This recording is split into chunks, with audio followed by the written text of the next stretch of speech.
Newport, Rhode Island. The sea claws at the cliffs as a 19-year-old mill girl steps into a law office and into a bargain she never chose. An inheritance beyond imagining, tied to a single shattering clause: marry a bankrupt widower twice her age. Beyond the gates waits a mansion of shuttered windows, a family ruled by silence, and a benefactor's letter that whispers of a past returning to claim her. Duty pulls one way, desire another. Pride stands guard. And somewhere in the dark, a secret sharp enough to cut through love. Tell me where you're listening from, and one more thing. What do you crave most in period romances, grand balls, forbidden vows, or hard-won redemption? Newport, Rhode Island, 1898. The sea beyond the cliffs was restless that morning, its foam breaking against the jagged rocks like a reminder that even beauty could bear the weight of sorrow. Within the grey-stoned walls of a small Providence law office, the future of a young woman's life was about to be rewritten with the ink of fate. Grace Bennet sat on the edge of a wooden chair, her gloved hands resting tightly in her lap. The scent of damp paper and old ink filled the air. Sunlight filtered through tall windows veiled by lace curtains, turning dust motes into fragments of gold. She had never been inside such a room before, a place where silence had authority and every breath carried consequence. Her heart beat fast beneath her modest blouse, and when the lawyer finally lifted his eyes, her entire world shifted. "Miss Bennet," he began, his tone polite but distant, "you have been named the sole heir to the estate and fortune of the late Mr. Cyrus Winslow." Grace blinked in disbelief. "There must be some mistake," she whispered. "I don't know any Mr. Winslow." The lawyer's spectacles glinted as he adjusted them. "The deceased had personal dealings with your mother many years ago. He spoke of her with respect. It seems he regarded you as a daughter in spirit, if not by blood." He paused, studying her with professional caution. "However, his generosity is not without condition." Grace's pulse faltered. "Condition?" The lawyer's voice did not tremble, though the weight of what he read would have made any ordinary man hesitate. "To claim your inheritance, Miss Bennet, you must enter into matrimony with Mr. Silas Weatherly of Newport, a gentleman of 52 years, formerly of great means, now facing unfortunate reversals." The words echoed in the room, as if the walls themselves wished to swallow them. Grace felt the air tighten in her lungs. Marry a stranger, a man old enough to have been her father. The lawyer continued, detailing the legalities, the deadlines, the signatures required. Yet Grace heard nothing but the hollow rhythm of her heart. She rose slowly, her chair scraping the floor. "Why would anyone ask such a thing of me?" He sighed, folding his hands. "Mr. Winslow wrote, in his final letter, that Miss Bennet may restore what pride alone could not. Whatever he meant by that, he seemed certain this union was necessary for both your salvation and Mr. Weatherly's." Outside, the carriages rumbled past, their wheels grinding over cobblestones. The city was alive, indifferent to the life that had just been unmade and remade within that quiet office. Grace's reflection in the window looked older than 19, her hazel eyes shadowed by questions she dared not ask aloud. Poverty had taught her endurance, but not obedience. Yet in that instant, her thoughts turned to the cold room she shared with 2 other mill girls, to the hollow ache of hunger that visited her more faithfully than any friend. "I will do it," she said softly, before courage could abandon her. "If it was my mother's wish or his, I will go." The lawyer nodded once, sealing her future with a stroke of his pen. The journey to Newport took half a day. The countryside rolled past in somber greens and greys as Grace sat by the window of the hired carriage, her hands wrapped tightly around the letter of introduction. The road wound upward until the scent of the sea replaced the smell of the mills, and the horizon opened into mist and grandeur. Newport was another world. Its mansions glittered with windows like mirrors to a sky that had never bent toward her before. When the carriage stopped before the Weatherly estate, Grace felt a chill, unlike any she had known. The house rose from the fog like a wounded monument, stone darkened by salt, shutters closed as if the very walls wished to keep their secrets. No music, no laughter, no light, just a single lamp flickering behind the beveled glass of the front door. A tall, austere man opened it. His coat was impeccable, though frayed at the cuffs, his hair streaked with silver. "Miss Bennet," he said, his voice low, formal, distant. "I am Silas Weatherly. You'd best come in. The rain is turning." Grace stepped over the threshold and into a silence so deep she could hear the sea breathing beyond the cliffs. The foyer smelled faintly of salt and smoke. Portraits stared from the walls, faces of men with hard eyes, women with pearls at their throats, all frozen in judgment. The marble floor, once polished to a mirror's gleam, bore faint cracks beneath her boots. Silas gestured toward the parlor. "You must forgive the house. It is not what it once was." Grace's gaze traveled over faded draperies and furniture covered in dust sheets. "It's beautiful," she said, though her voice trembled. "Beauty fades," he murmured, turning toward the fire that struggled in the grate. "Like fortune, like pride." His words lingered in the room, heavy as the scent of rain beginning to fall outside. She watched him from the corner of her eye, the rigid posture, the hands that seemed too restless for stillness, the shadow of something unspoken behind his measured tone. "You are very young," he said suddenly, not turning to look at her. 19, she replied. "That is younger than I expected." Grace's chin lifted slightly, a spark of defiance flickering in her composure. "And you, Mr. Weatherly, are older than I expected." His head turned, and for a brief second their eyes met. The air between them changed. Something fragile and electric pulsed there, neither hostility nor warmth, only the raw acknowledgement of two lives forced together by the will of the dead. After a long pause, Silas spoke again, his tone softer. "You will find this household reserved. My children are not accustomed to strangers." "I'm not accustomed to luxury," Grace answered quietly. "I suppose we will both be learning." A faint, unwilling smile ghosted across his lips before it vanished. "Mrs. Talbot will show you to your room." When the housekeeper appeared, a sturdy woman with a ring of keys at her waist and a cautious kindness in her eyes, Grace followed her up the wide staircase. Each step creaked like an old confession. She felt the weight of unseen eyes, of whispers caught behind doors. In the distance, the ocean roared. From the landing window, Grace could see the cliffs below, the waves crashing mercilessly against stone. Somewhere out there, she imagined, the same sea that had carried Mr. Winslow's ships and Silas Weatherly's fortune, now watched her arrival in silence. She pressed her palm against the cold glass.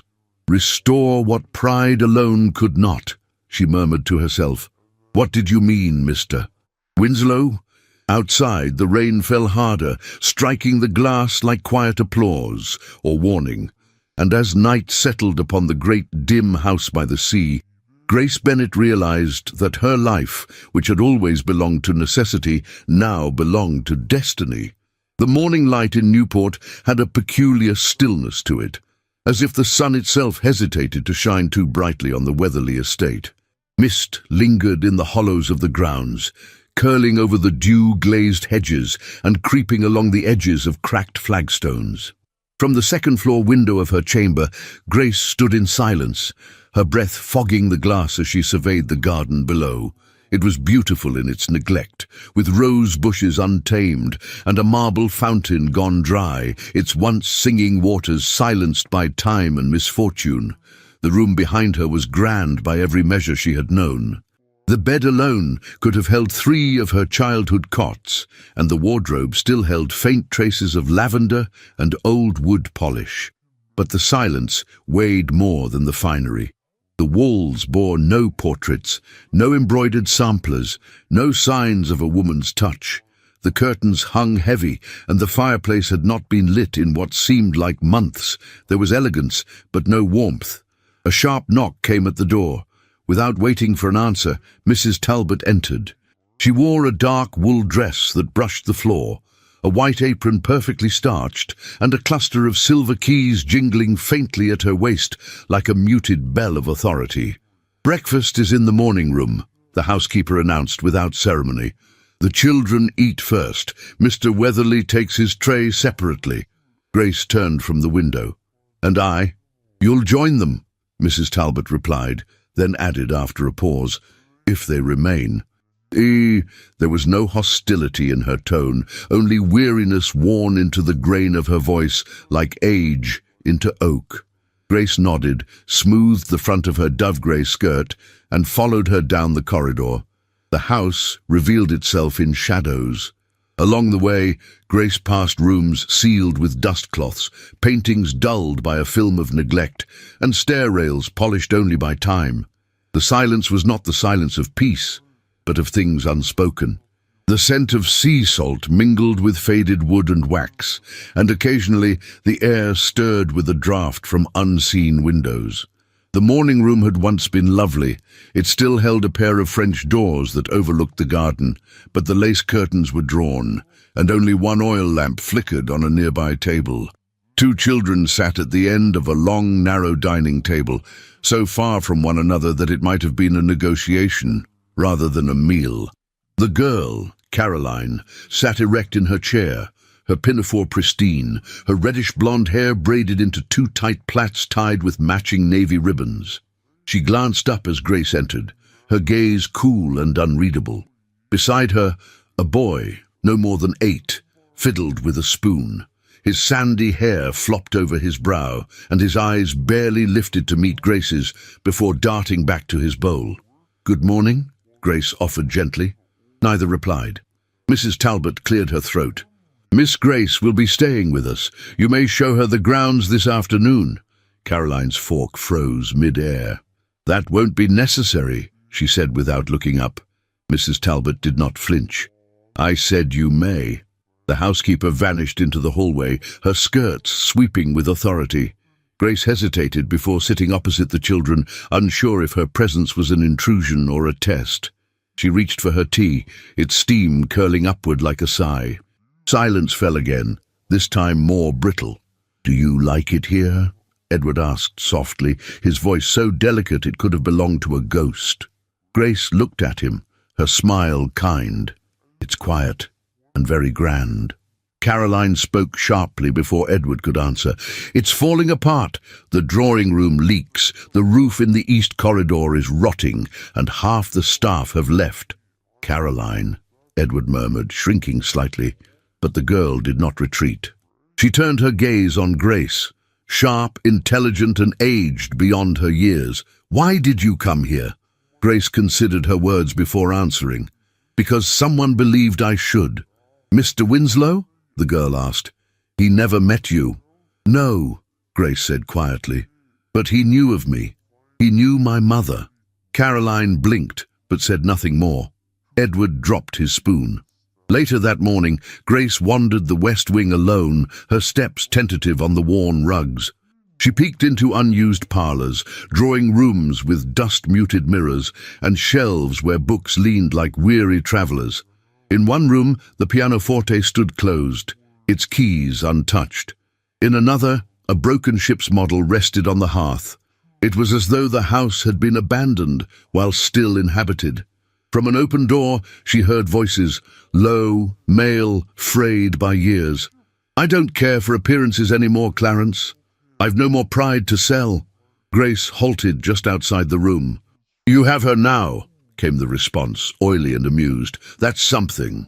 Silas Weatherly's voice dropped to a warning growl. "Do not speak of her as if she were merchandise." "She is merchandise," the man replied.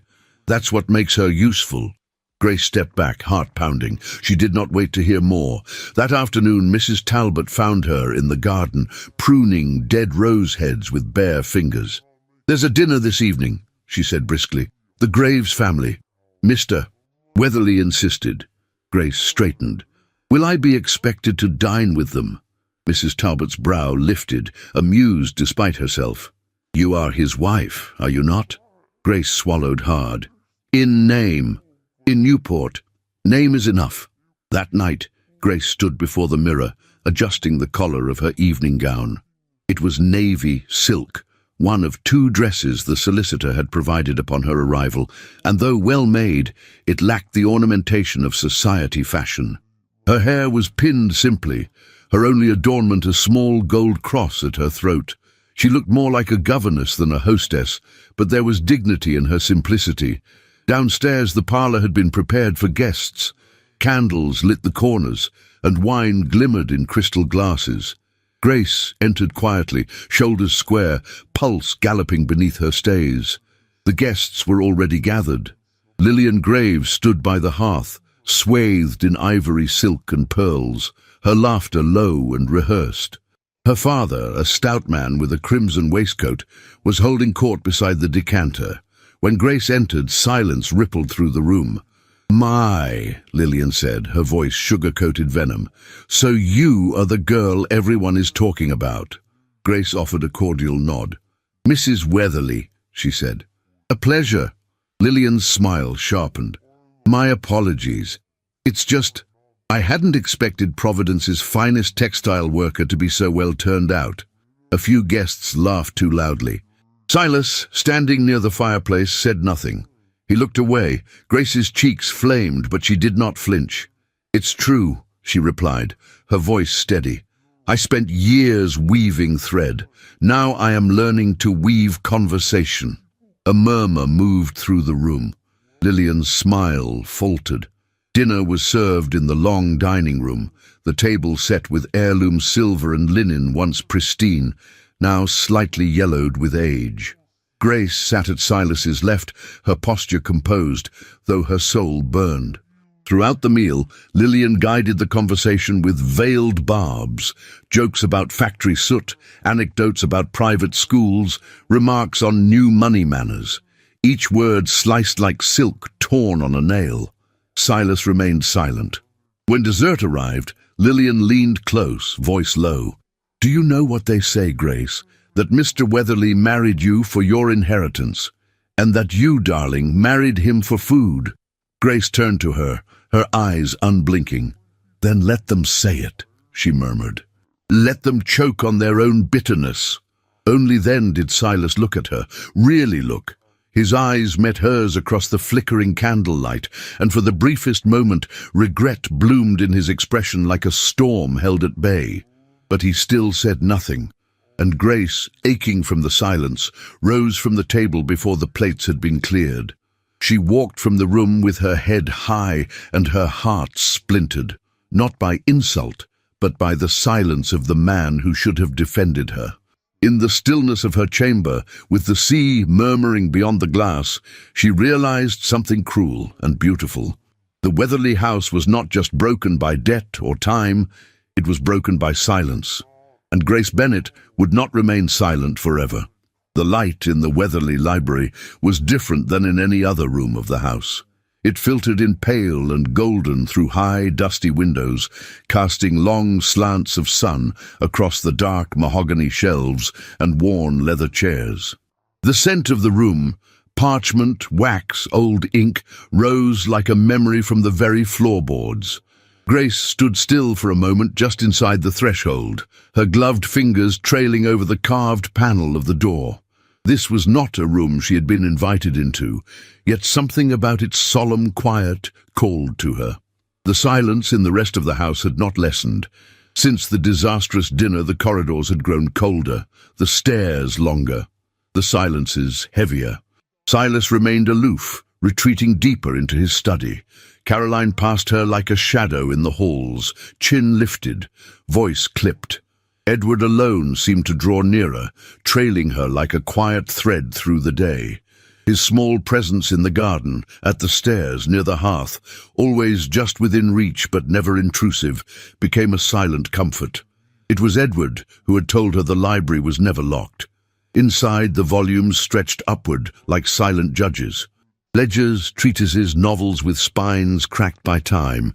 She crossed the room slowly, her boots muffled by the faded carpet, until she came to the broad desk beneath the window.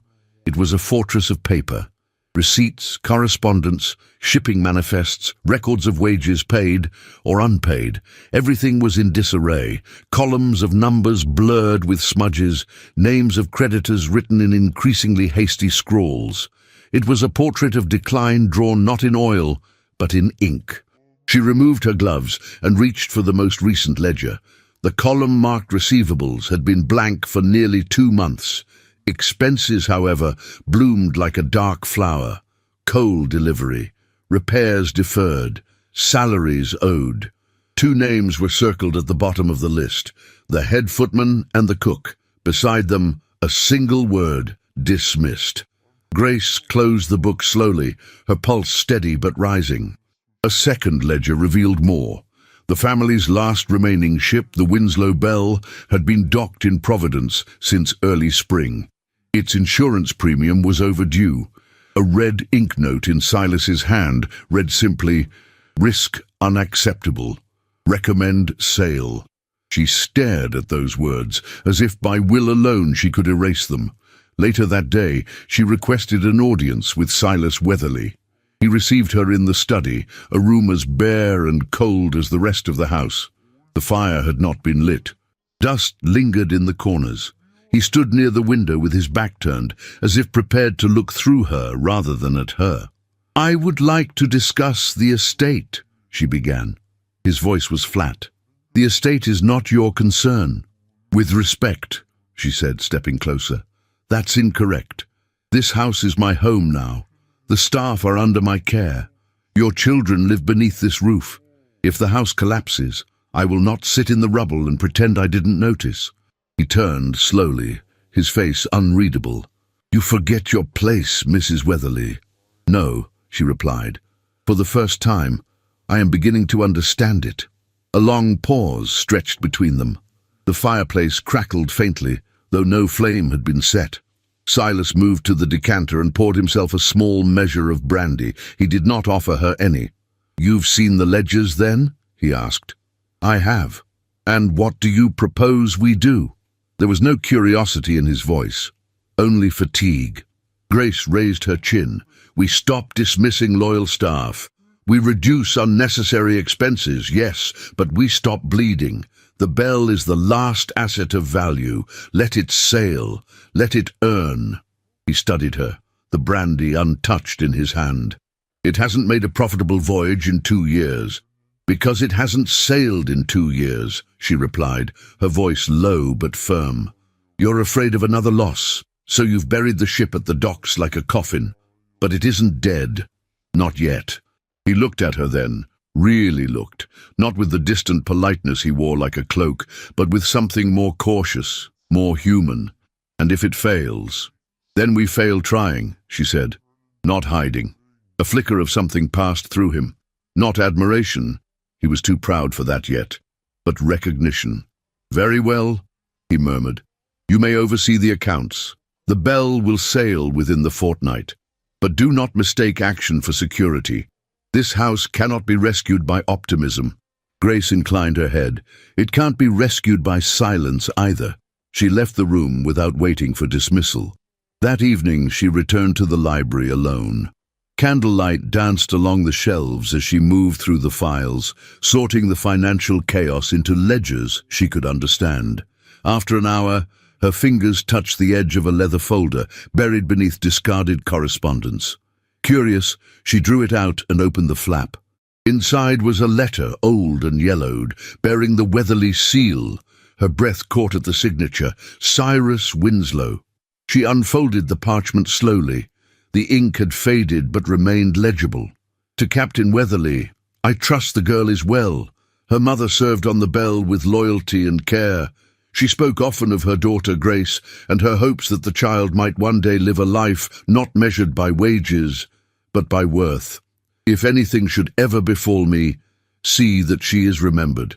And if there is any debt between you and me, let this letter settle it." Winslow's hand was bold and slanted, like a man accustomed to command. Grace's fingers trembled as she touched the closing line. "The child carries more than her mother's name. She carries her strength." She folded the letter again and held it to her chest. Her mother. a stewardess on a weatherly ship. She had never known. A noise startled her, a footstep behind her. She turned quickly. Caroline stood in the doorway, half in shadow. "You shouldn't be in here," the girl said, her voice cool. "I didn't realize it was forbidden," Grace replied, recovering her composure. "It isn't. It's just no one goes in here anymore." Grace hesitated. "Did your mother use this room?" Caroline stepped forward, her posture tight. "Sometimes. She used to read to Edward by the window. After she died, Father locked the books. I suppose now they belong to you." The accusation was soft but sharp. Grace softened her tone. "I'm not here to replace anyone, Caroline." The girl's expression didn't change. "Then why are you here?" Grace didn't answer. Some truths needed more time than a night to speak. Caroline turned to go, then paused. "Edward likes you," she said almost grudgingly. "But he likes ghosts too. Be careful." Then she vanished into the hallway, leaving Grace alone in the golden hush of the room, the candle flickering beside her, the letter still warm against her chest. That night, Grace could not sleep. She sat beside the small writing desk in her chamber, pen in hand, trying to find words for a mother she could no longer ask. The sea roared below the cliffs, as relentless as the silence within the house. The bell would sail again, and Grace, once a mill girl, now a mistress of a home of shadows, would learn to steer her own course, even if no one else believed she could. The morning of the Weatherlys' invitation to the Marchand soirée dawned grey, with the kind of heavy mist that seemed to hang low over the sea, like an omen. From the windows of her chamber, Grace watched the fog drift through the garden and gather along the stone path, wrapping the hedges in a ghostly veil.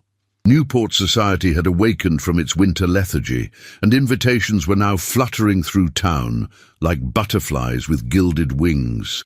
The Marchands' affair promised to be the first grand evening of the season, and for Silas Weatherly, attendance was not a choice. It was an obligation.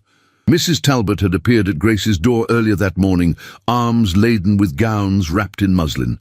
"The modiste sent these from Bellevue Avenue," she said. "Mr. Weatherly insisted you have something new. The Marchands entertain the entire coast, and the lady of this house must look the part." Grace had wanted to protest, but the older woman's expression brooked no refusal. Now, as she stood before her mirror, Grace touched the pale lilac silk of her new gown. The colour softened the warm tones of her skin, and the high lace collar framed her slender throat like a whisper of snow. Her hair was pinned in a loose knot at the nape of her neck, a few curls falling against her temples. She studied herself in silence, neither satisfied nor vain, only contemplative. The girl who had once walked through factory soot now looked back at her with unfamiliar calm, as though she had belonged to this world all along. When she descended the staircase that evening, the sound of her skirts brushing the wood seemed loud in the stillness. Silas was waiting in the hall. He stood by the door, his black coat perfectly pressed, his white gloves immaculate. His gaze lifted at the sound of her step, and for the first time since their marriage, he hesitated. "You look—" His voice faltered, then steadied. "Appropriate." Grace smiled faintly, aware of the compliment hidden beneath restraint. "That will have to do." The carriage ride was quiet but charged, filled with the kind of silence that felt like speech waiting to happen. Grace sat opposite Silas, the lantern outside casting shifting patterns of light across his face. He seemed older tonight, not merely by years, but by the weight of something invisible. Responsibility, regret, perhaps both. His gloved hand rested on his knee, fingers tightening each time the horses jolted the carriage. She wanted to ask what occupied his thoughts, but pride kept her still. When they arrived, the Marchand residence blazed with light. The grand ballroom shimmered beneath a dozen crystal chandeliers. Women in gowns of rose and ivory floated like petals across polished floors, and the air was thick with perfume and laughter. Grace felt the press of eyes as she entered, some curious, others cruel. Her name had already travelled through parlours and drawing rooms, stitched with rumour. Silas offered his arm. "Stay close," he murmured, his tone more command than request. But the crowd soon swallowed them. At the edge of the ballroom, Grace found herself approached by a man whose presence drew notice even before he spoke. He was tall and broad-shouldered, his hair slicked back with oil, his waistcoat a deep crimson that gleamed beneath the lights. His smile was a study in practiced charm, though his eyes betrayed amusement more than warmth. "Mrs. Weatherly," he said smoothly, bowing. "Or may I say Miss Bennet? I confess, I've heard your name whispered often enough this season." Grace stiffened. "You may call me Mrs. Weatherly, Mr. Hoyle, Clarence Hoyle." He offered his hand, and something in the way he lingered over the gesture made her skin prickle. "An old friend of your husband's, though I dare say he might not use that word anymore." The name struck her like a sudden draught, so this was the man whose dealings had ruined the Weatherly name. She had imagined someone colder, less vivid, but here he was, smiling as if their misfortune amused him. "I understand we owe you much," she said evenly, refusing to look away. His grin widened. "Oh, not to me, my dear. To fate, perhaps. Or to your late benefactor, who left you quite the puzzle to solve." He leaned closer, his voice low enough that only she could hear.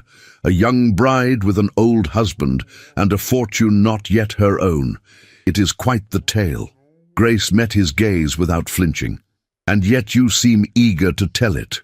Before he could respond, Silas appeared at her side.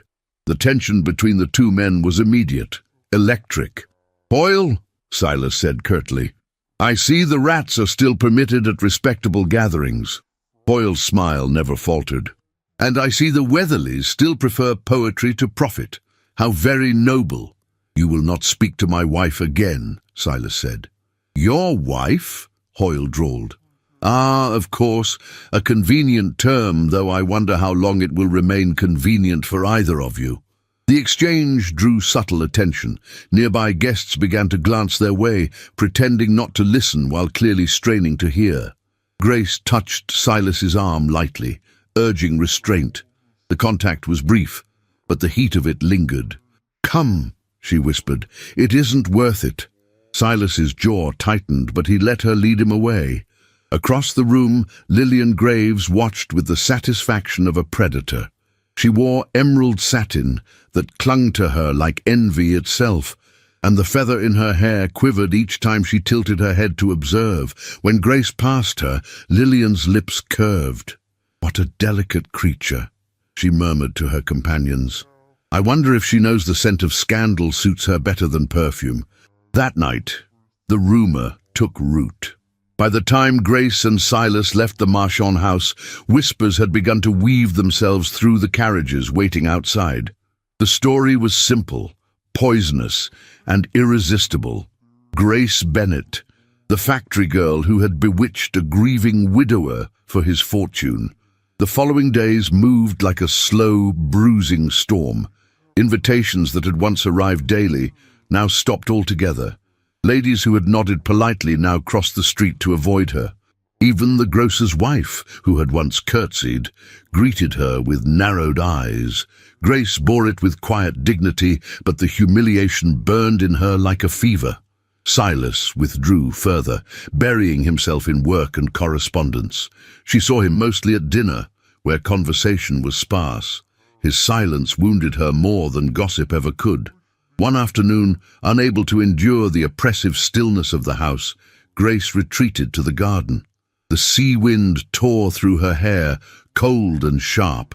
She stood among the overgrown roses, breathing in the salt and the memory of everything she had lost. Freedom, respect, certainty. "Mrs. Weatherly?" The voice came from behind her. It was Hoyle. She turned slowly, anger flaring. "You should not be here." He smiled, holding his hat to his chest. "The gate was open. I came to offer an apology for the unpleasantness at the Marchands. Society can be cruel to women like you. Women like me? Beautiful, unprotected, necessary." His tone was oily, confident. "I could help you, you know. I have influence in matters of reputation." and I have friends who could make your husband's debts disappear if you were inclined to assist me." Grace stepped back, her voice low and controlled. "I would sooner drown in that sea than owe you anything." His eyes darkened. "Be careful, Mrs. Weatherly. Newport forgives many sins, but not arrogance from the undeserving." He left through the side gate, his laughter carried off by the wind. That evening, Grace found Silas in his study. He was seated at his desk, sleeves rolled, spectacles perched on the bridge of his nose. The light from the lamp cast his face in half-shadow, accentuating the hollows beneath his eyes. "I saw him today," she said, standing in the doorway. "Hoyle." His pen stilled. "What did he want?" "To insult me, to threaten me." Silas rose, anger tightening his voice. "You should have sent for me." "I don't need rescuing," she replied softly. "I need truth." What did he mean when he said the ruin of this house wasn't entirely his doing? He looked at her for a long moment, and she could see the battle in him, between pride and honesty, between fear and trust. "Some debts," he said finally, "cannot be paid with money." It was not an answer, and yet it told her everything she needed to know. The shadows that haunted this house were not only born of loss, they were born of secrets. As she turned to leave, his voice stopped her. "Grace." She looked back. "You must not believe what they say," he said quietly. "About you, about us." For the first time, there was something fragile in his tone, a hint of remorse that softened the iron of his reserve. "I don't," she said, "but I think you do." Their eyes met, his weary, hers defiant. The air between them vibrated with something unnamed, something that frightened them both. Outside, the fog rolled in again, swallowing the last light of the day. And within the Weatherly house, beneath its crumbling grandeur, Grace understood that truth and ruin often shared the same face, and that hers had only just begun to reveal itself. The wind shifted just after midnight. It swept in off the sea, cool and sharp, slipping through the Weatherly house like a sigh through a confession. Grace stirred in her bed, half awake, the flickering shadows on the ceiling mimicking the movement of waves. The fire in her grate had long since faded to embers, and the silence was nearly complete, except for a sound that did not belong. It came again, a cry, sharp, ragged, young. She was up before she could think, her bare feet silent against the hallway's worn runner as she followed the sound to the east wing. As she turned the final corner, the scream tore through the corridor like a wound torn open. "No, no, don't let it sink, Papa, please, don't!" "Edward!" She rushed into his room. The boy was tangled in the sheets, his arms flailing, his breath coming in frantic gasps. His cheeks were flushed, soaked with sweat, and his wide eyes stared at something Grace could not see. "It's all right," she whispered, sitting on the edge of the bed and gathering him into her arms. "Edward, it's Grace. You're safe, you're home." He clutched at her as though drowning, his small hands knotting into the fabric of her nightgown. "It was dark," he sobbed. "There were screams. And the fire, it was under the water, it was wrong." "Hush, sweet one," she murmured, rocking gently. "It's over, just a dream." But the word dream felt like a lie. His terror was too real, too vivid. These were not the shapeless fears of childhood. These were memories. Footsteps echoed in the corridor. Mrs. Talbot appeared in the doorway, her robe fastened tightly, hair pinned in a hastily gathered bun. "What happened?" she asked, voice low but urgent. "A night terror," Grace replied. "He's trembling. He said something about fire and water and screams." Mrs. Talbot's expression changed. Something passed through her eyes, a flicker of recognition, perhaps guilt, but it vanished too quickly to name. "He's had them since the wreck," the housekeeper said, stepping closer, "but not in months." Grace tucked a lock of hair behind Edward's ear.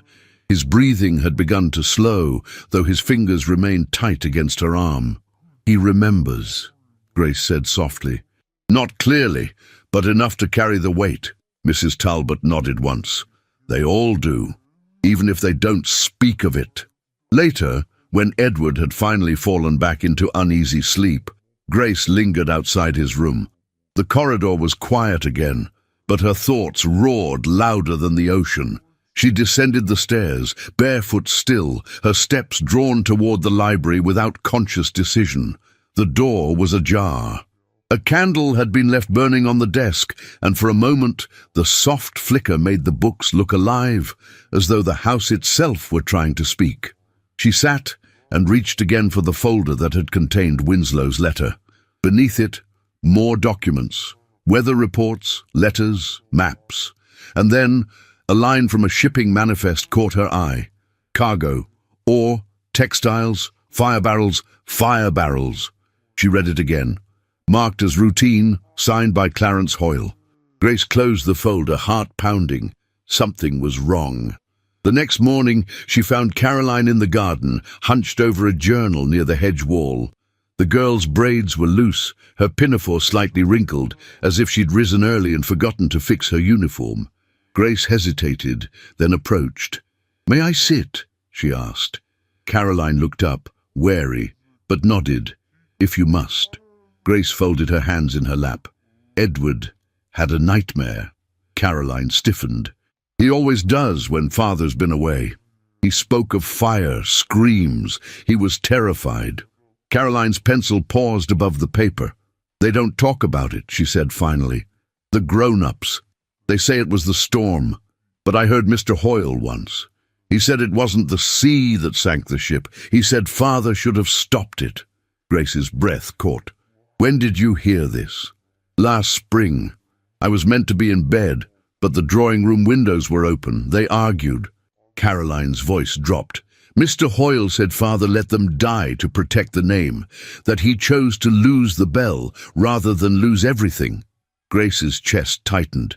"Do you believe him?" she asked. Caroline looked at her. "I don't know.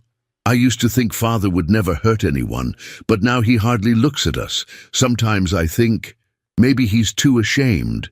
The truth of that landed like a stone. Grace rose slowly. "Thank you for telling me. I didn't do it for you," Caroline said. "I did it for Edward." That afternoon, Grace sought out Silas in the West Study. He was at his desk, sleeves rolled, a pen in hand, but his eyes were far away. When she entered, he didn't rise. He only looked up, and something in her face must have warned him. "You've spoken to the children," he said. "I have," she replied, "and I've seen the manifests and heard Hoyle's words with my own ears." His gaze dropped to the surface of the desk. "Tell me the truth," she said, her voice steady but laced with grief. "Was the bell sabotaged? Were lives lost because you hesitated?" The room held its breath. Silas stood, walked to the window, and braced his hand against the sill. The light caught the silver in his hair, the tension in his shoulders. "It was a storm," he said quietly, "but not just a storm." Grace waited. There were materials on board that should never have shipped together, dangerous, flammable. Hoyle assured me the risk was minimal. He exhaled, his voice fraying. "I trusted him, and when the crew reported strange heat in the lower hold, I told them to press on. We were behind schedule. The company was bleeding. I thought we could outrun it." She stepped closer. "But you couldn't." "No," he said, "and men died. Good men, men I should have protected." Grace's throat tightened. "And Hoyle?" "He vanished, claimed he'd warned me, that the signature authorizing the load was mine." Silas turned. "And now he whispers poison into every room, into every ear that matters." She met his eyes. "Then we must silence him." Silas looked at her as if seeing her for the first time. "Grace." But she held up a hand. "No more silence, Silas. It has already cost too much." Later in the kitchen, Grace confided in Mrs. Talbot. The housekeeper listened without interruption, her hands folded atop the table. "I believe Hoyle orchestrated it," Grace said. "He set the match and let you all burn." Mrs. Talbot's expression darkened. "I've always suspected." "Then help me," Grace pleaded. "Help me uncover what's left of the truth." The older woman hesitated. "Child, if you dig too deep, they'll bury you in it. This world, Newport, the Weatherlys, the society that cloaks its sins in silk, they will never let you rise if you show them your strength." Grace's voice was barely a whisper. "Then I'll rise anyway, even if I must bleed to do it." Mrs. Talbot looked at her for a long time, then nodded once. "I'll bring you the keys to the upstairs files." That night, Grace walked the hallways of the Weatherly estate like a woman haunted. The wallpaper peeled in corners, the chandeliers trembled in the wind, and yet the house felt less like a tomb and more like a battleground. The children had spoken, the silence had cracked, and though the sea still howled beyond the cliffs, Grace no longer feared the storm. She was becoming it. The air inside the Weatherly house had grown thick with something invisible but ever-present, like the charged stillness before a summer storm. It lingered in the stairwell, settled on the banister's polished curve, and clung to the curtains with the weight of breath held too long. Grace could feel it when she rose that morning, an ache in her chest that had no name. She found the note tucked inside the pages of a journal she'd left in the garden parlour. It was folded in perfect thirds, as if handled with care, though the message it carried bore none. "Stop pretending to be a lady."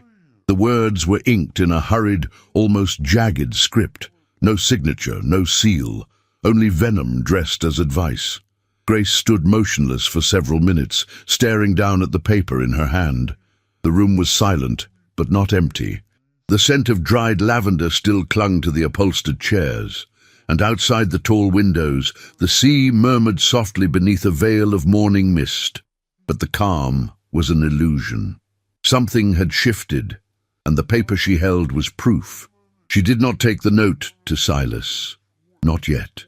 Instead, she walked the grounds with a deliberate stillness, watching the staff, watching the gates. She entered the kitchen, where Mrs. Talbot and the scullery maid were shelling peas and made quiet, unassuming conversation. She passed by the drawing room where Caroline sat hunched over her sketchbook, and Edward, curled up like a cat in the window seat, traced the salt fog on the glass with his fingertip. She smiled at them both, though her hands were cold. By late afternoon, the sky had begun to darken prematurely, the clouds hanging low over the cliffs. The wind rattled the panes. Grace lit the fire in the nursery herself and stayed until Edward drifted to sleep beside the hearth, clutching the carved wooden horse she had repaired 2 weeks before. She was about to rise when Caroline, seated in the far corner with a book open in her lap, spoke without looking up. "They don't want you here." Grace turned. "Who?" Caroline's lips were tight. "People. All of them. They think you don't belong, that you're trying to be something you're not." Grace moved closer, kneeling beside her. "And what do you think?" Caroline closed the book slowly. "I think you're the only one who doesn't pretend." There was no warmth in her tone, but neither was there malice. Only the brittle honesty of a girl too old for comfort and too young to carry so much silence. That night the wind rose. It howled against the windows, flung branches against the roof tiles, and sent the kitchen door creaking open despite the latch. Grace had retired early, the anonymous note still folded tightly in the drawer of her nightstand. Sleep came in shallow fits. Her dreams were tangled with footsteps, whispering voices, and the distant toll of ship bells. The scream came just past the hour of 1. Not Edward's this time, but Caroline's. Grace bolted upright, heart in her throat, and ran barefoot into the corridor. The nursery door stood wide. Inside, the fire had been extinguished. Shadows loomed, furniture overturned. The children's trunks flung open, their contents gutted and scattered. Caroline was on her knees near the wall, arms around Edward, shielding him with a ferocity that belied her size. Grace rushed to them. "Are you hurt?" Caroline shook her head, but her eyes were wide with fear. It was Edward who whispered it first. Someone was here. Grace scanned the room, her breath short. Slashed dolls, a broken chair, torn pages from a picture book fluttering near the hearth. And carved into the wood of the toy chest, deep, crude, unmistakable, was a single word: imposter. By the time the staff was roused and lanterns lit, the intruder was gone. No footprints on the floorboards, no broken lock, no face seen. Silas appeared in the doorway moments later, his coat hastily buttoned over his nightshirt, hair disheveled, eyes dark with fury. "What happened?" he demanded. Caroline pointed silently. Silas took in the chaos, the defaced toys, the trembling children. "Edward says someone was in the room," Grace said. "Not long ago." His gaze snapped to hers. "You think it was someone inside the house?" "I think," she said carefully, "that someone has declared war, and they know how to get past our doors." He looked past her to the children, his children, and something inside him broke. He ordered the servants to double the locks, to check every shutter and bolt. He dismissed the footman for failing to hear anything. He paced the nursery, like a man lost in a forest of guilt, and then he turned to Grace. "This is because of you," he said, not in accusation but in devastation. "Because of the name you carry. Because of him." She did not flinch. "Because of Hoyle? Because of the noise that follows you," he said hoarsely. "Because your presence, your defiance, woke something that had been quiet too long.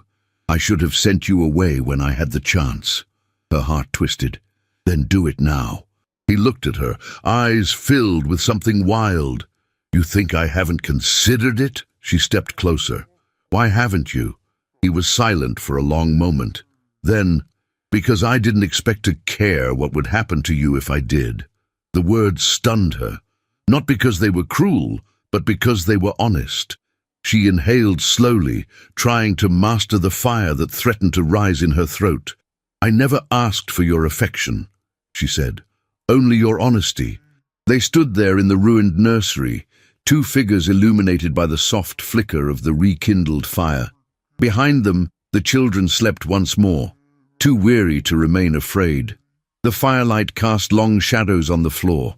Their hands were inches apart, not touching, but almost. Outside, the storm raged. Grace turned first, her skirts whispering as she moved toward the hallway. Silas remained, staring into the flames, as though trying to understand what part of him had caught fire. That night, the household did not sleep. Mrs. Talbot brewed strong tea and kept a watch at the end of the corridor. A new lock was fitted to the nursery. Grace remained awake at her writing desk, a candle burning low as she penned names, connections, suspicions on a single sheet of paper. When dawn broke, the sea was still. But within the Weatherly estate, something had changed. Fear had entered, but so had truth, and the war was no longer silent. The spring air was still cool in Newport, but the wind had softened, losing its winter bite. Seagulls circled higher, their cries distant, and the trees lining the Weatherly estate had begun to hint at blossoms not yet bold enough to bloom. Still, the greyness that clung to the corridors of the old house lingered like breath on cold glass, present even in the pale light of morning. It was on such a morning that Caroline entered the study unannounced. She had come looking for a book, or perhaps an answer, and she found both. The door had been left slightly ajar, and Silas, absorbed in sorting papers, had not heard her steps. As she reached for a volume near his desk, her eyes caught a glint of gold. The chain hung loosely from his collar, tucked beneath the fold of his waistcoat. When he bent forward, the pendant slipped free. Not a pendant, a ring. A simple gold band, worn smooth at the edges. "Whose is that?" Caroline's voice was sharp, clipped by the tremor of something she hadn't prepared to feel. Silas looked up too late to hide it. He tucked the ring back beneath his collar with practiced fingers, but the moment had already bloomed between them. "Your mother's," he said quietly. Caroline crossed her arms. "And you still wear it. Even now. Even after—" He stood, his posture suddenly weary. "It doesn't mean what you think." "Doesn't it?" she said, her voice rising. "Because to me it means that Grace is just someone you keep in the house, like the furniture. Not a wife, just a replacement you never wanted." The accusation hung in the air, stark and raw. "She's not a replacement," Silas said. "Then what is she?" Caroline demanded. Silas's gaze faltered. "She is someone I did not expect. Someone who disturbs the quiet I had grown used to. Caroline turned, her cheeks flushed with a mixture of anger and something far more painful, confusion. "Then maybe you should stop pretending we're all still living in the past," she whispered.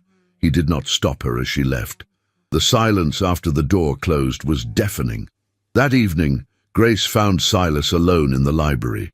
He was standing by the hearth, staring into the unlit grate, his right hand wrapped loosely around a crystal tumbler half filled with dark brandy. She knew without asking that he had not eaten dinner. "Mrs. Talbot said you skipped supper," she said softly, not asking, stating. He didn't turn. There didn't seem much point. She stepped closer. The firelight from the nearby lantern caught the edge of his jaw, throwing shadows across the hollow beneath his cheekbone. His coat was slightly rumpled, his collar undone, a rare admission of fatigue. "I spoke with Caroline," she said after a moment. "She was upset." "I know," he replied. "I gave her cause." Grace hesitated. Then quietly, she saw the ring. He didn't answer at first. Instead, he set the glass down on the edge of the mantelpiece and reached into the inside of his coat. When he pulled out the chain, it gleamed softly in the low light. The gold band swung gently from the end, catching the light like a tear frozen midair. "I wore it because I didn't know how not to," he said. "I told myself it was for the children, that they needed the memory of their mother as much as I did." He paused, then added, "But the truth is, I wore it because I wasn't ready to let go." Grace didn't move. The only sound between them was the faint crackling of the lantern wick. "Her illness was long," Silas continued, "and I failed her. I drowned myself in my work. I believed that if I built enough, bought enough, expanded far enough, I could buy us more time." His voice cracked, just slightly. "But time," he said, softer now, "is not for sale." Grace's throat tightened. She stepped closer, near enough to see the faint lines at the corners of his eyes, the way his mouth trembled beneath control. "I never blamed you," she said gently. He looked at her, startled. "You didn't know her." "I didn't have to," she replied. "To know that mourning is not betrayal." Silas swallowed hard. "I keep thinking," he whispered, "that if I open my heart again, I'll forget her, that the memory will fade." Grace shook her head. "Memory and love are not enemies. They live side by side if we let them." For a long moment he said nothing. Then slowly he slipped the chain from around his neck and folded it into his palm. "Will you keep it?" he asked, holding it out. Grace's breath caught. "Silas, as a promise," he said, "that I'll try to live in the present and not just in the ruins." She reached out and closed his hand around it. "Not yet," she said. "Keep it until you're ready to let it go for yourself." The look he gave her then was not one of a man seeking comfort. It was something deeper, something unspoken, a recognition. Later that week, Grace stood in the drawing room before a full-length mirror, adjusting the final touches to her gown. The charity ball she had organized for the local Widows' Relief Fund was a modest affair, hosted in the Marchand Conservatory. She had planned it herself, chosen the guest list, drafted the invitations, and ordered the musicians. She had even written the speech, but now, standing there in her forest green gown, she felt something unfamiliar stirring beneath her composure. The dress had been delivered that morning, an unexpected gift from Silas. The bodice was simple, the sleeves sheer, the waist fitted with subtle boning that lifted her posture but did not constrain her. The fabric shimmered like leaves in early spring, catching every hint of gold the candlelight offered. Her hair was swept into a graceful chignon, with a single comb of jet nestled above her ear. Around her neck, no pearls, no jewels, just the soft sheen of skin and the confidence of being seen. When she entered the conservatory that night, the room stilled. It was not a dramatic silence, but one of recognition. Soft, dawning, reverent. She walked across the marble floor with the quiet certainty of a woman who no longer needed permission to exist. Silas met her at the edge of the crowd. He was dressed in formal evening wear, tailcoat, starched white cravat, ivory gloves. But his gaze as he looked at her was not that of a man attending a public event. It was the gaze of a man seeing the present. She extended her hand. He took it, and together they stepped onto the floor as the violins began to play.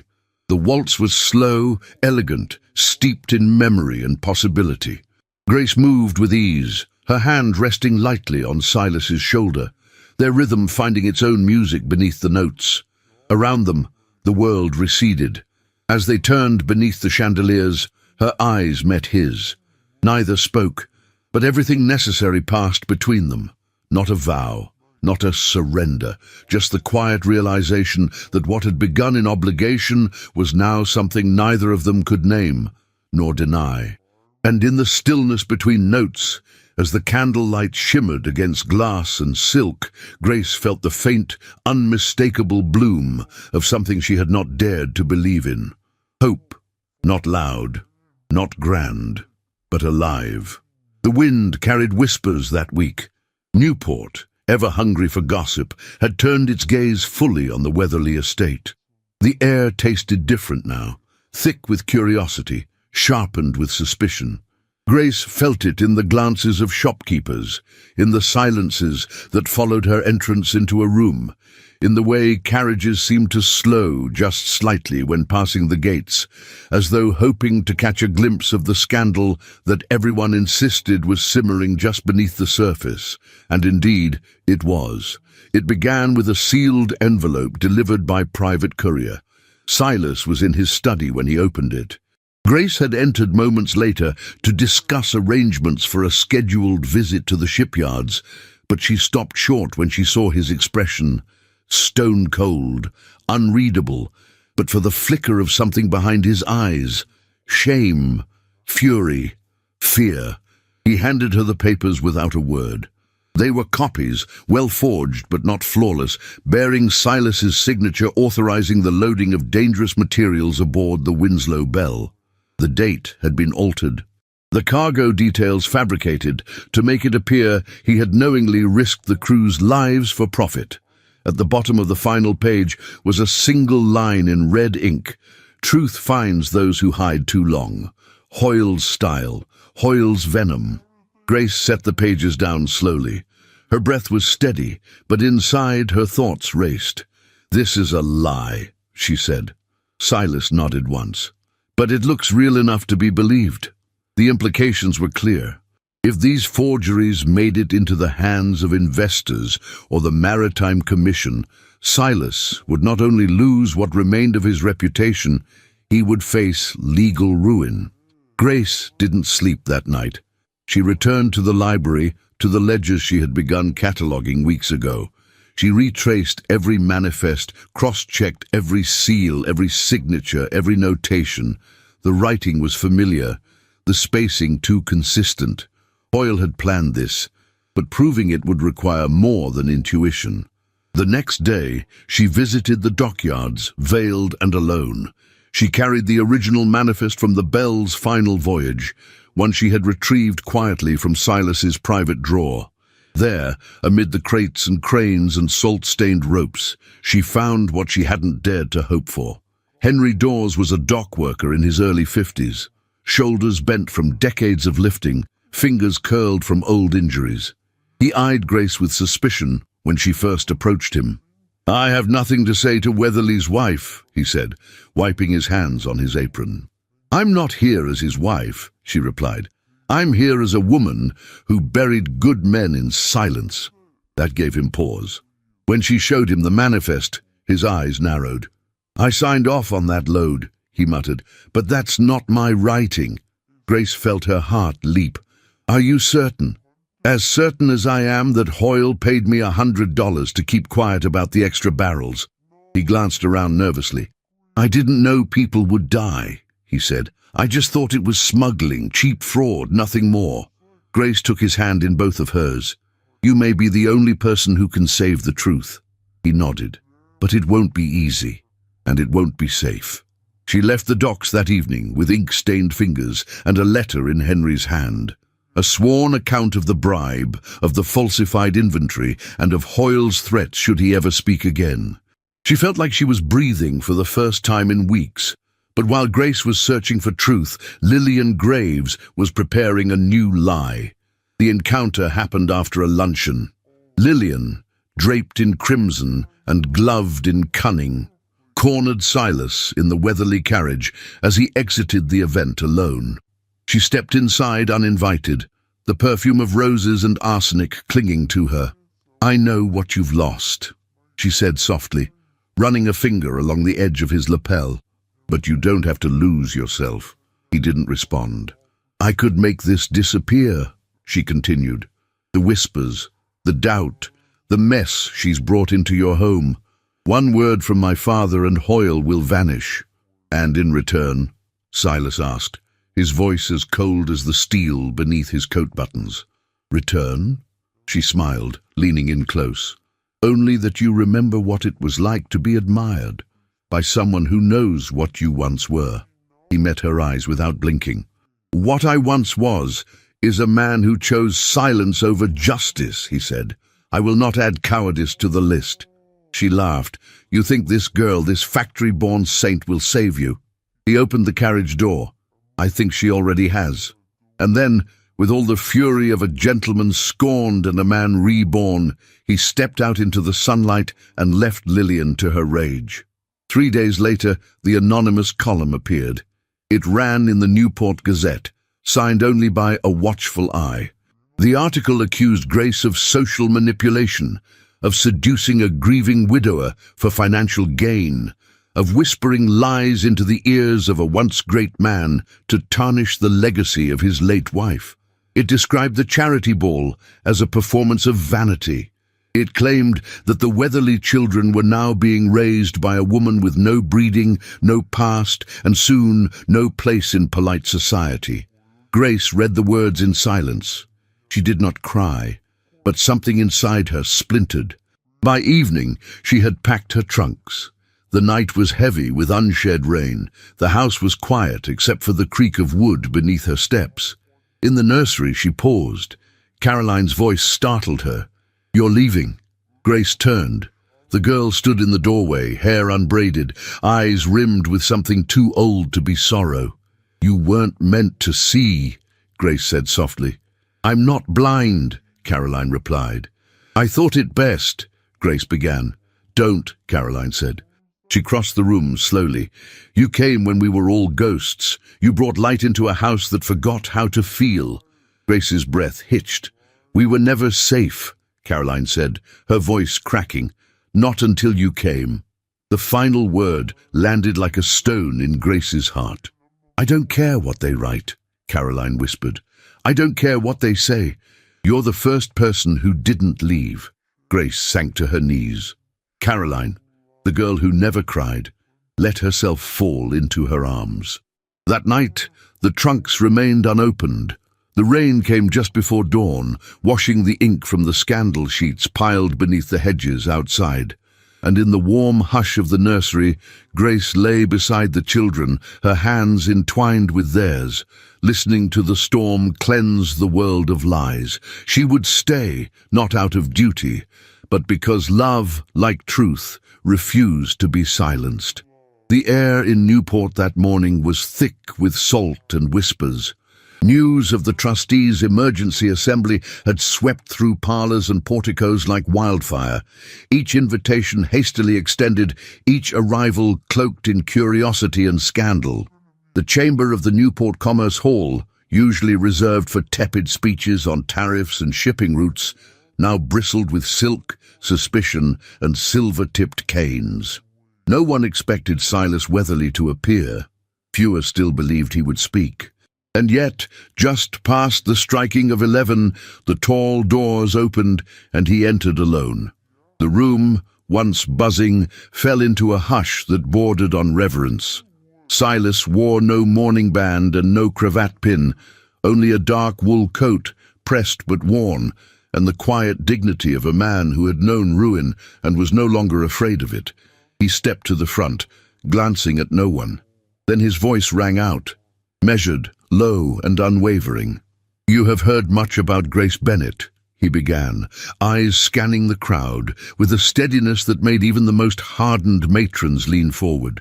She arrived in Newport not as a social climber, nor a seductress, nor a pawn, but as a woman bound by the terms of another man's will and a courage that belongs solely to her.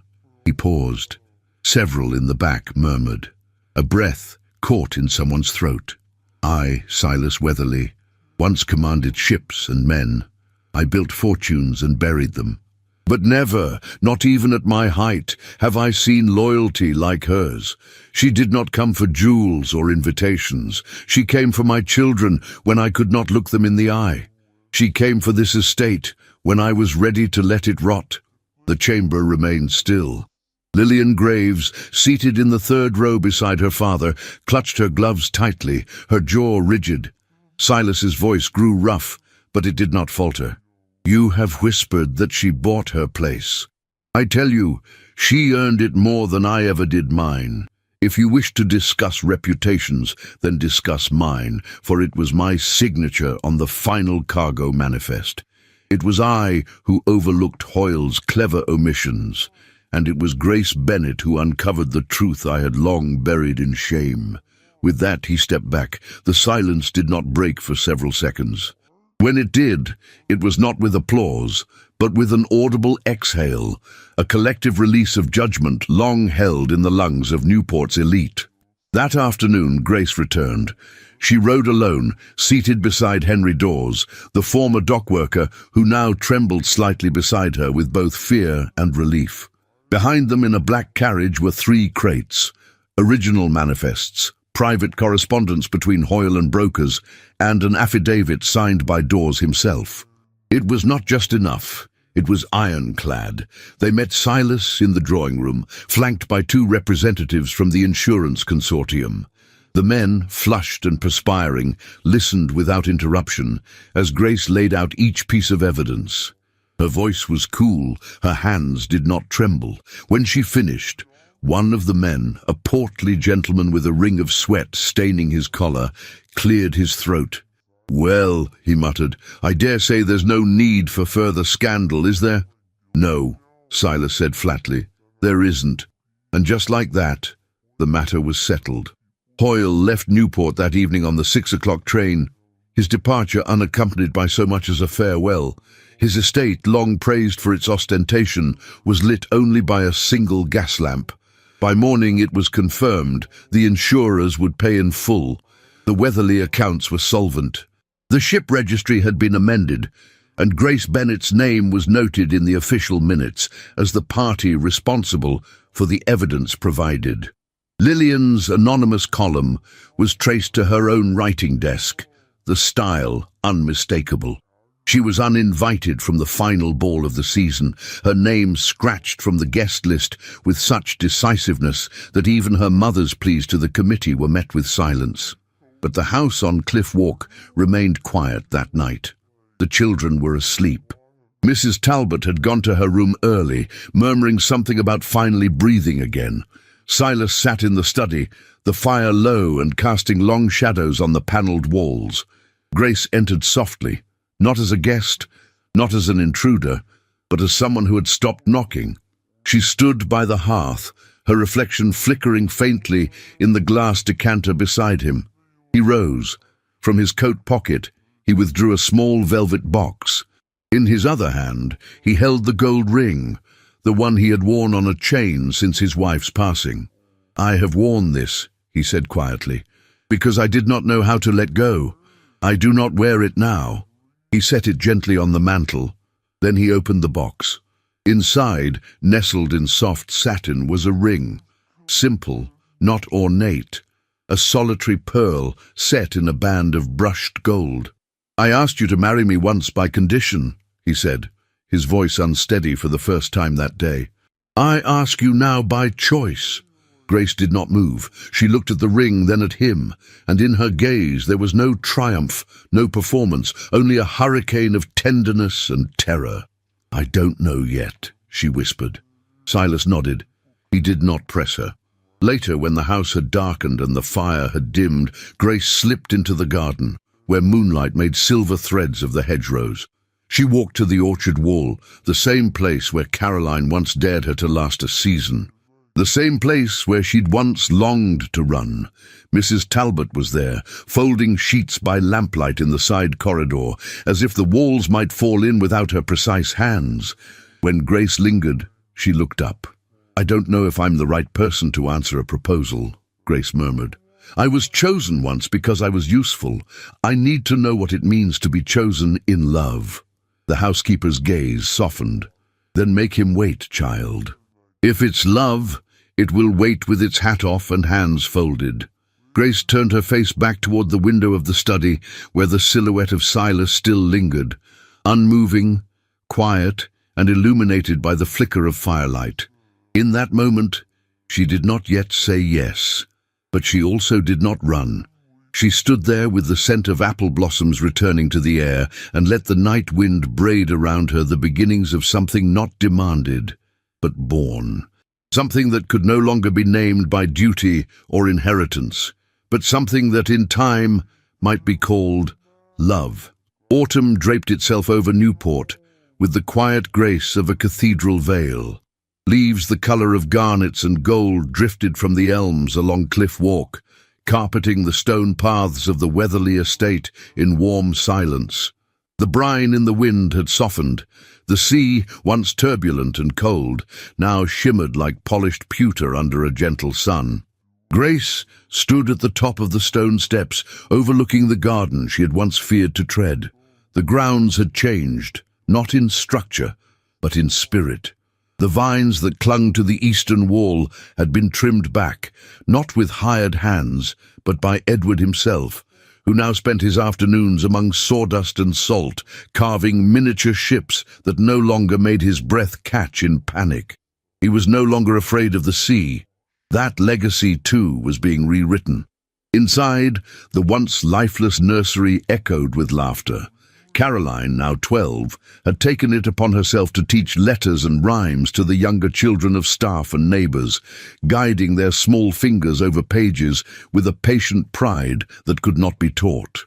She had arranged the chairs in a circle herself, recited the poems by lantern light, and insisted that Miss Bennet, no, Mrs. Weatherly, display their drawings in the parlour for all to see. Grace never removed them. The house had changed because the people within it had found breath again. Curtains no longer remained drawn. Rooms once shuttered were aired and sunlit. The clocks ticked with regularity. Mrs. Talbot, after weeks of threatening it, finally admitted she might retire before spring.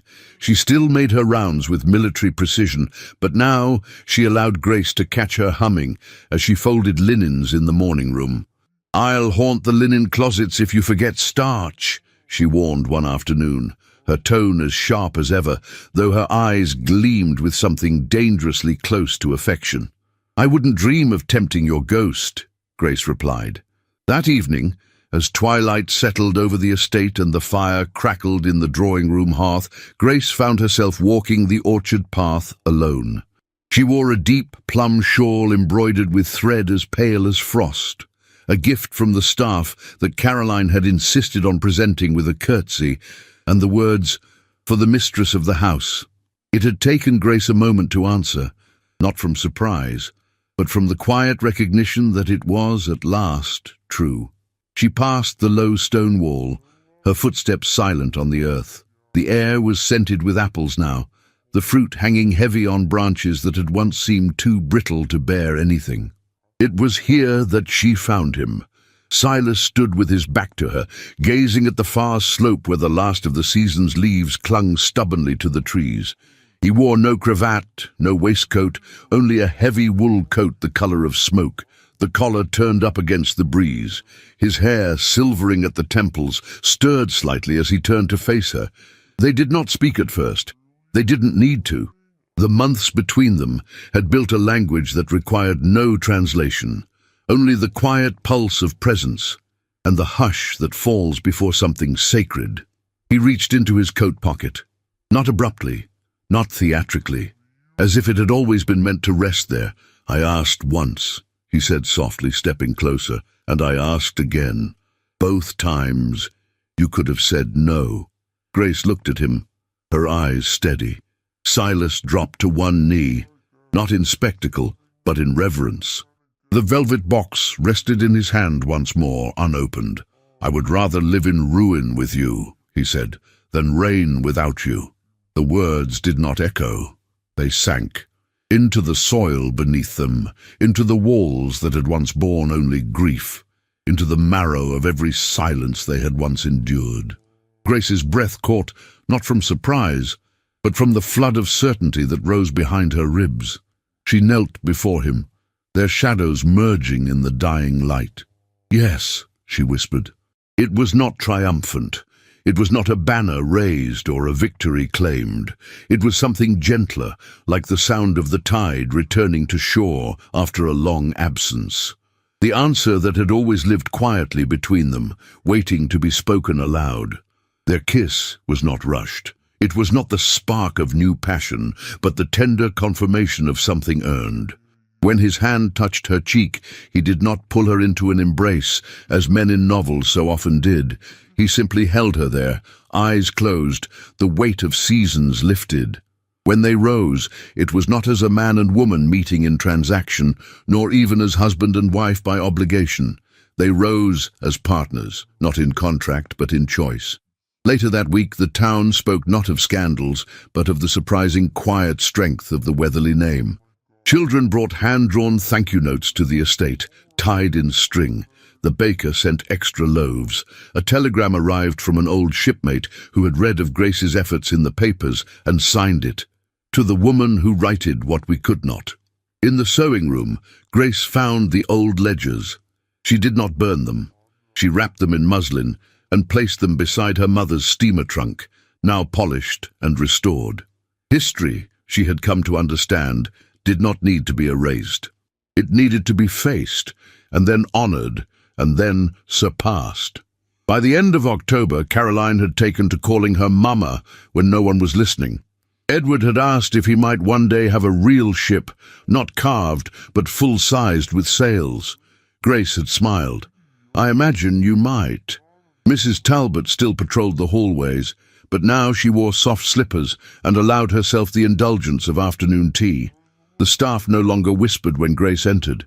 They greeted her. They told her when she missed meals. They left posies by her door. And Grace, once a mill girl with no family, but a mother's faded letters, now stood in the halls of a house she had not merely entered, but saved. She did not wear diamonds. She did not host grand dinners for nobility, but she walked with the quiet authority of someone who had earned every corner of every room she stepped into. As the last leaves fell and the lamps were lit earlier each evening, Grace stood once more by the orchard wall. Silas joined her. No proposals, no rings, only hands that touched in passing and did not part. The Weatherly name, once stained and whispered with pity, had become something else entirely, not a monument to loss, but a promise kept. The orchard behind the Weatherly estate stood golden once more, its branches heavy with fruit, though the world around it had changed in quiet, irrevocable ways. The old stone wall, worn soft by time, still marked the edge of the garden where a man had once knelt with a question that had rewritten the fate of a house, and the woman who answered him. Grace stood barefoot in the grass, her skirts gathered loosely at her ankles, the late October breeze tugging at strands of hair that had long since refused to obey pins. A soft laugh bubbled nearby, and she turned just in time to catch a glimpse of two small figures darting between the trees, one with raven-dark hair, the other with curls like copper kissed by firelight. "Mama!" the youngest called, clutching a branch of half-bitten apples. "We found the biggest one." "Did you ask the tree first?" Grace asked with a playful raise of her brow. "Trees don't talk," said the eldest with the certainty of 7 years. Grace smiled. "They do, if you listen properly." From the veranda, Silas watched them, his hand resting atop a cane more for habit than need. His hair had gone fully silver now, but the weight that had once dragged at his posture no longer lingered in his frame. He had aged, yes, but not as a man diminished, as one fulfilled. He joined her at the orchard path a moment later, and though neither spoke, she leaned gently into his side. Their fingers found each other without ceremony. They had named their first daughter Eliza, after Grace's mother, and their second Josephine, for a name that had always made Silas think of resilience wrapped in softness. Caroline had grown into a young woman of poise and fierce intellect, now studying languages in Boston and writing her father with complaints about corsets and praise for newspapers finally printing women's opinions. Edward, now 15, had taken to the shipyards as apprentice designer, sketching with the precision of a man twice his age. His ships bore no ghosts, only ambition. He no longer whispered in his sleep. The house, once murmuring with sorrow, had grown loud, gloriously so. With music, with footsteps, with laughter and crying and messes no housekeeper could contain. Mrs. Talbot had indeed retired, but she had not left. She lived in the gatekeeper's cottage with her niece and a cat with no name, and she came every Sunday to inspect the linens, muttering about the decline of starch standards with theatrical disapproval. She had never haunted the closets, but she had never let go either. And what of society? Newport changed, as all things do.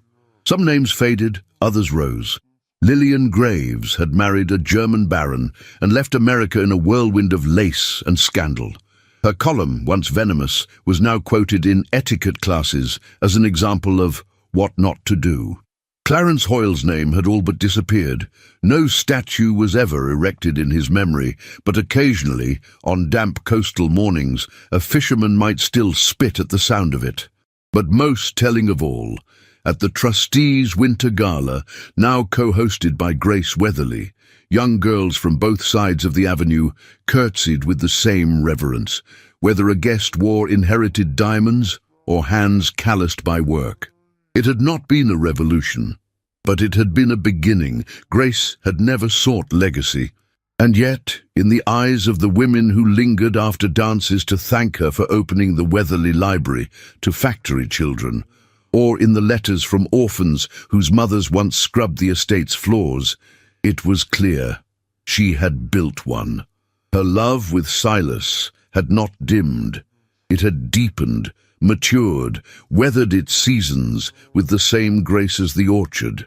They still argued sometimes, about supper guests, about discipline, about whether a man of 60 could climb a ladder to prune a limb without falling. But every quarrel ended as it always had, with truth and with tenderness. That evening, after the girls were tucked in and the lamps turned low, Grace stepped out onto the veranda once more. The sky above was streaked with indigo and rust, and the scent of cinnamon from the kitchen drifted like memory. Silas joined her, wrapping her shawl tighter around her shoulders. 8 years, he murmured. She nodded. And I would choose it all again, even the hardest days. He looked at her then, not as a man who had been saved, nor as a husband who had learned to love again, but as someone who had spent a lifetime learning what love truly was. You did not just save this house, Grace, he said. You made it worth saving. They stood in silence, the kind that only love of many seasons can bear, the kind that hums rather than echoes. And from the nursery above, the sound of 2 sisters laughing in their sleep drifted through the window, like a lullaby carried by the wind. The Weatherly name no longer bore the weight of tragedy. It no longer whispered of scandal or ruin. Now it meant legacy. Now it meant love that endured. Now it meant home. And so Grace and Silas taught us something timeless. That love does not arrive when it is most convenient, nor in the form we imagined. It arrives when we are brave enough to open the door, even with trembling hands. It takes root in unlikely soil. It grows stronger through storms, and when chosen freely, not out of duty, but from the deepest place of truth, it becomes the kind of love that rebuilds homes, heals old names, and changes the course of generations. This story, set in the grand but crumbling halls of the Gilded Age, reminds us that dignity is not about wealth, but about the way we carry one another through sorrow. That sometimes the smallest act of kindness, a hand steadied at the right moment, a word spoken in truth, can shape the future more than any fortune ever could. If this journey moved you, if Grace's courage and Silas's redemption stirred something in your heart, we invite you to leave a comment below and share what this story meant to you. And if you made it to the end, write the word "chosen" in the comments, so we'll know you stayed until the very last breath of this love story. It means more than you can imagine. If you'd like to support the team behind these historical tales and help us keep bringing them to life, you're warmly welcome to click the Super Thanks button and contribute whatever amount you feel moved to offer. Your generosity allows these stories to reach more hearts, and for that, we are deeply grateful. And if you're not able to support financially, that's perfectly okay. Another beautiful way to help is by sharing this video with a friend, a sister, or someone you know who still believes in the kind of love that defies time, class, and fear. We also invite you to explore the other unforgettable love stories we've left for you in the video cards above.